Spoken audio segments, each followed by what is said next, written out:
Chicago, the 1990s.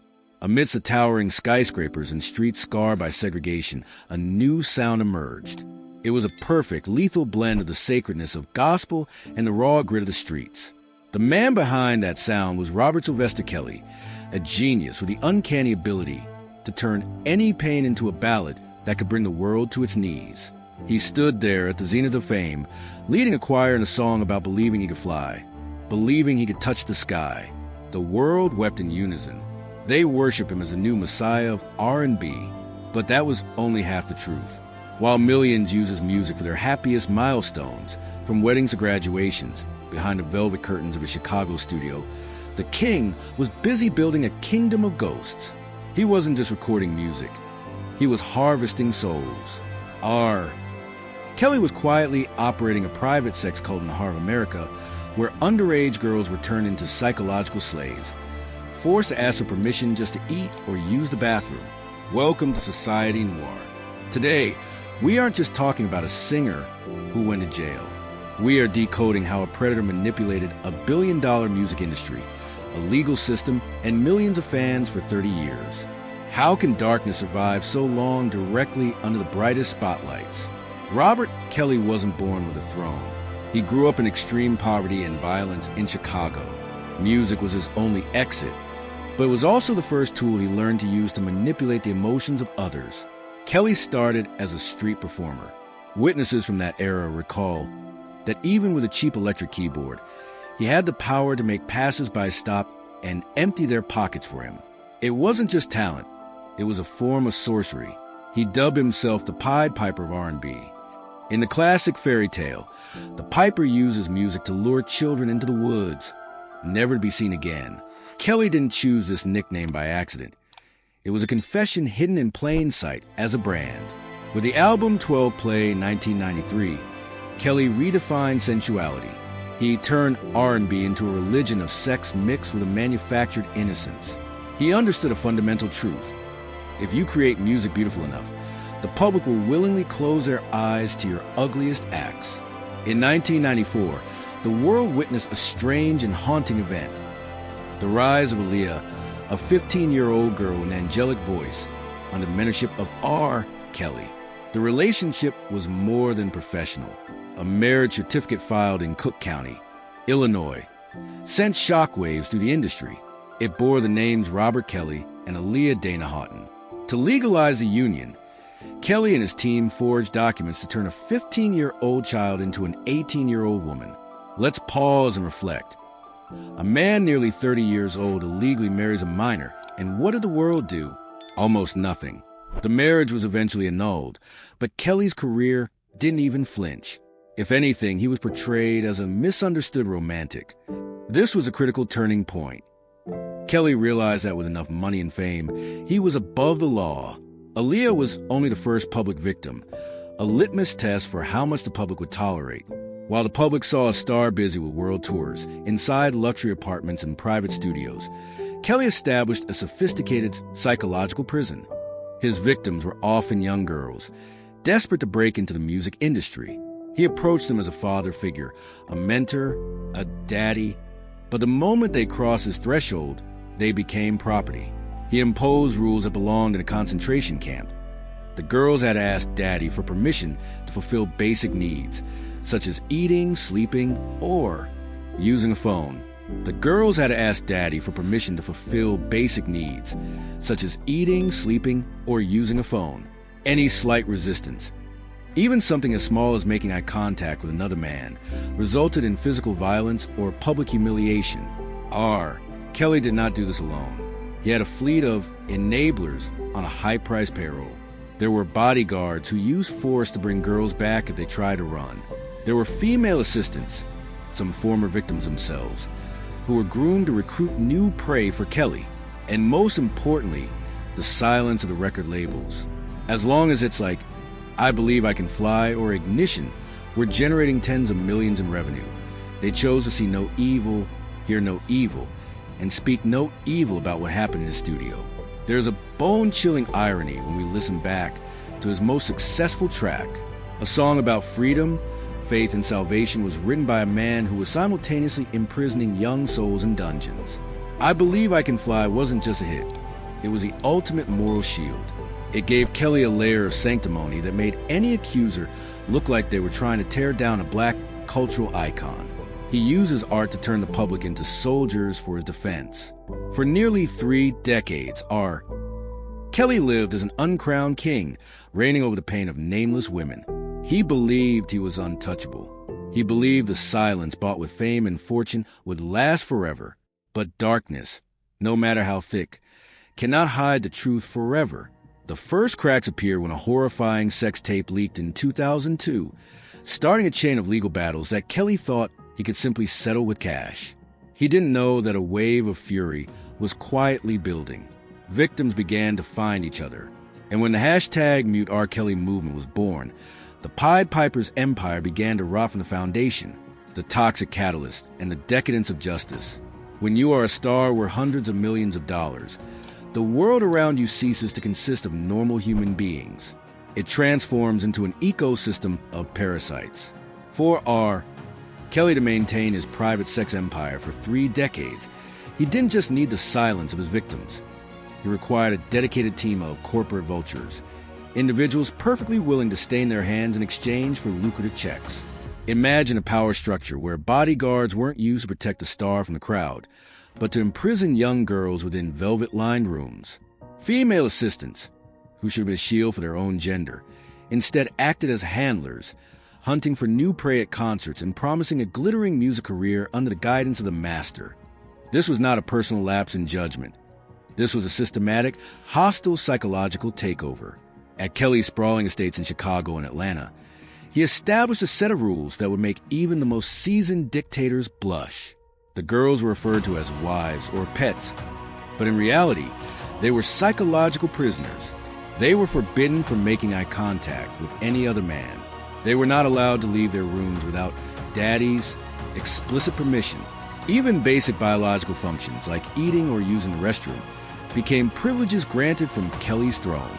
This was the erosion of personality at its most profound level, where victims began to believe they didn't exist without the abuser's presence. However, every empire has its cracks, and the largest fissure appeared in 2002. A 26-minute videotape was delivered to a prosecutor's office, capturing a man alleged to be Kelly performing stomach-turning acts with a minor. The world was stunned. For the first time, the mask of the R&B angel was violently ripped away. Yet, instead of collapsing, Kelly staged one of the most absurd performances in American legal history. The 2008 trial was not a search for justice. It was a theater where money and fame performed a permanent biological retirement for the truth. Kelly's elite legal team transformed the victims into the aggressors, sowing seeds of doubt in the jurors' minds regarding the identity of the man in the video, despite the fact that every detail, from the room's interior to the scars on his body, pointed directly at Robert Kelly. The result? Acquittal. Kelly walked out of that courtroom like a martyred hero, arms raised high to the cheers of blind followers. It was a staggering slap in the face of justice, a ruthless affirmation that if you are wealthy enough and sing beautifully enough, you can purchase your own version of reality. Following the 2008 victory, Kelly didn't stop. On the contrary, he became more megalomaniacal than ever. He believed he was untouchable, a god in his own silver-lined universe.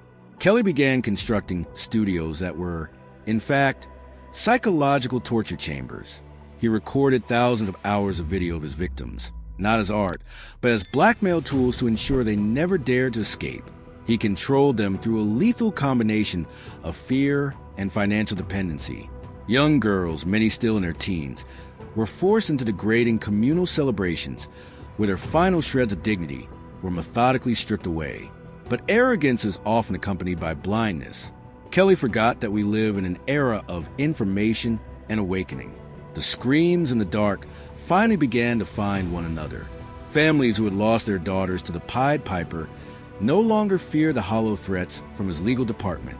They began to speak out, creating an underlying current of power that was slow but relentless. In 2017, a shocking article on BuzzFeed by reporter Jim DeRogatis exposed the entire architecture of Kelly's sex cult. These were no longer baseless rumors. The report provided concrete evidence of girls being held against their will. However, Kelly responded with a silence full of contempt, believing he could simply ride out the storm as he had done so many times before. But he was wrong. The emergence of the hashtag MeToo movement and the subsequent release of the Surviving R. Kelly documentary in 2019 became the final exit for his career. The tearful narratives of survivors, the harrowing details of beating, starvation, and sexual manipulation left the public with no choice but to face the unfiltered truth. This time, there was no melody sweet enough to save him.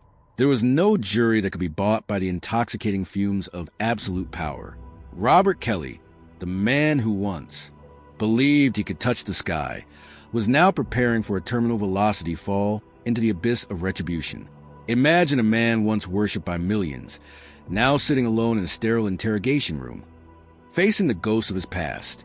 The corporate vultures who once profited from his talent were first to turn their backs, erasing every trace of their association to protect their own bottom lines. Recording contracts were terminated. Music was scrubbed from streaming platforms. A professional biological retirement had begun long before the official verdict was ever read.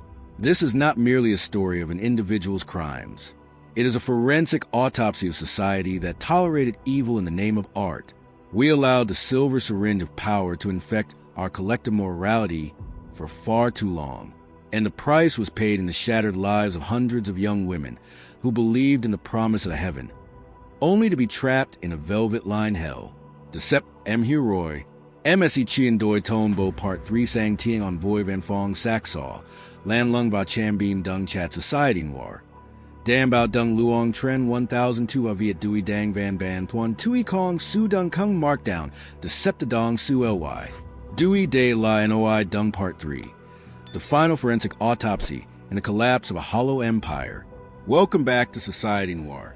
If Part 2 was a deep dive into the darkness of complicity and the money-scented loopholes of the law, then Part 3 is the moment when the scythe of justice, however delayed, finally found a monster's throat.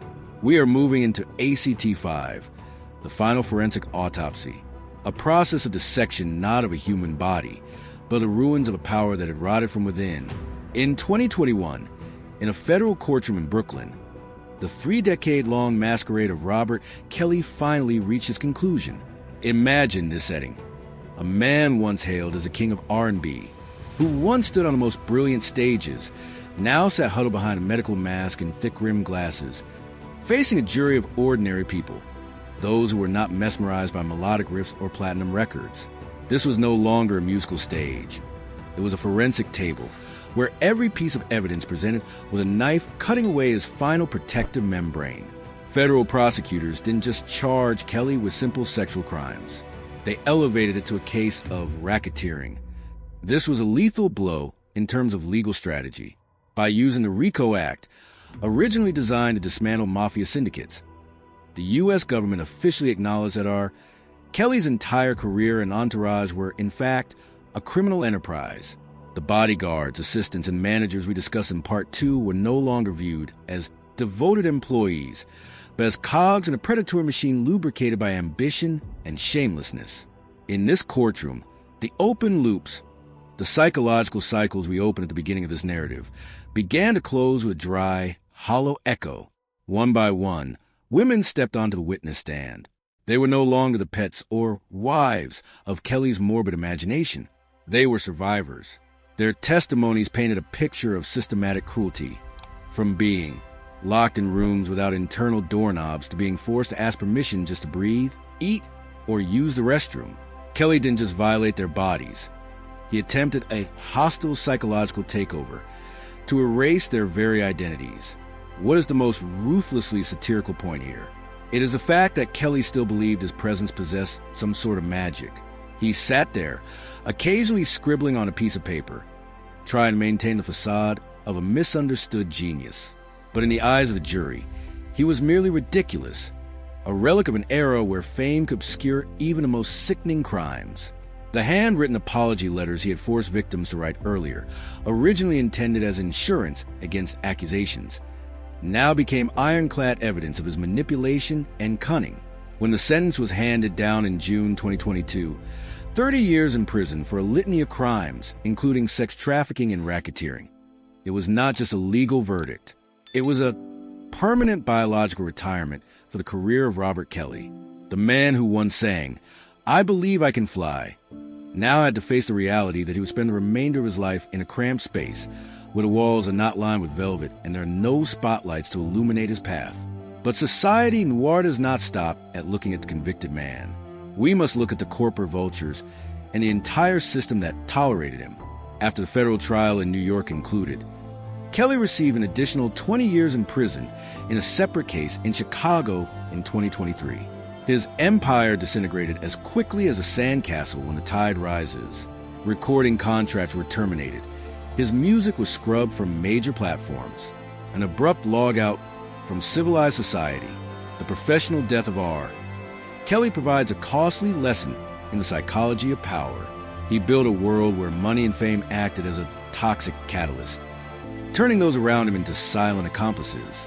We must ask ourselves, how many other Robert Kellys are hiding behind similar halos? How many of us once inadvertently aided this monster by separating art from the artist, while that very art was the bait he used to commit his crimes?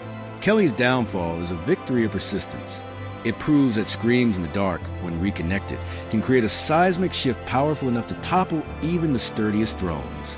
However, the scars he left on the souls of hundreds of victims are something no courtroom can ever fully heal. It is a price far too high for the sweet melodies the world once fell in love with. Concluding this forensic profile, we see Robert Kelly not as a musical icon, but as a textbook example of elite decay when the ego spirals out of all control. He believed in the illusion that he was a god, but in the end, he is just an inmate with an ID number, waiting for endless days in the oblivion of the world he once believed he had conquered. The glamour has faded, the music has stopped, and all that remains is the cold silence of justice, a silence that should have appeared 30 years ago. Robert Kelly has stepped into the void of his career, leaving behind a legacy not of music, but a warning about the dangers of absolute power and the indifference of the crowd.